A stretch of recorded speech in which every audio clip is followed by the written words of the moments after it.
Sim, uma bonita essa forma de mostrar apreço na cultura e também na forma como atender com a esclavitud do passado e também a que para assim informar nos pueblos tocante de aqui. Uma bonita organização de que atresa para adiante que den barrio de Mabon, pessoas não estão unidas mesmo, não somente pessoas não adulto maior, mas também com jovens para assim dona atenção na diferente tópico que está viva em comunidade. Ao tarde, nossa papel de esclavitud e o impacto que isso aqui tem e também com nós pode transmitir informação que tem para nossa juventude e nossa futura geração. E me quero que de parte do governo nós está apoiar isso aqui, nós está apoiar com pessoas não está bem junto no bairro, para assim não por sentar com outro, conversar com outro. Me estressa como exemplo, me mesmo alanta de uma família que nós se sinta hopi junto, tanta, homo, primo, prima, mama, tata, com um copo de café, bota compartilhar história oral, bota compartilhar o qual passa e também botar forma para o futuro. E me quero que isso aqui é um bom sistema para continuar e seguramente o governo apoiar e apreciar também uma forma assim aqui de atender com o qual está nossa história. Nós organizar uma atividade para nós esta pleasure, para assim nós porte ameno junto à tarde e com um programa em cada outro para habitantes. Me invitar várias pessoas para assim me pôr um programa de outro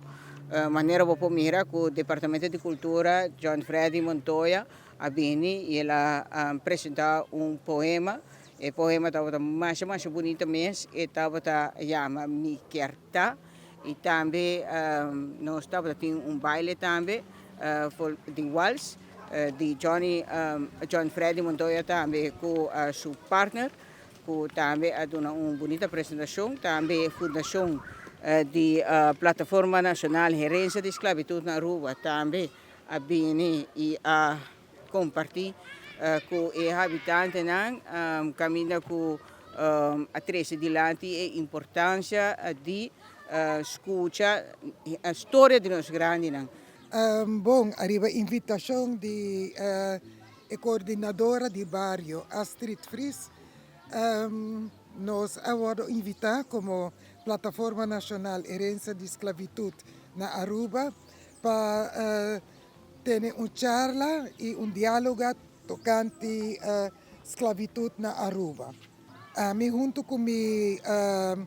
membro de diretiva a dar uma explicação que a Plataforma Nacional Herencia de Esclavitud para pé nós tem 4 pilares, é decir, nós está encorajar investigação histórica de nós mesmos família, nós mesmos buscar essa quem está nos antepassados, nós está encorajar nós mesmos para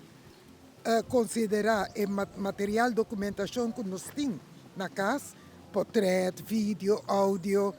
carta, para realizar que seja material histórico. Portanto, nós não realizar com esta coisa grande, mas é parte do patrimônio de história de Aruba.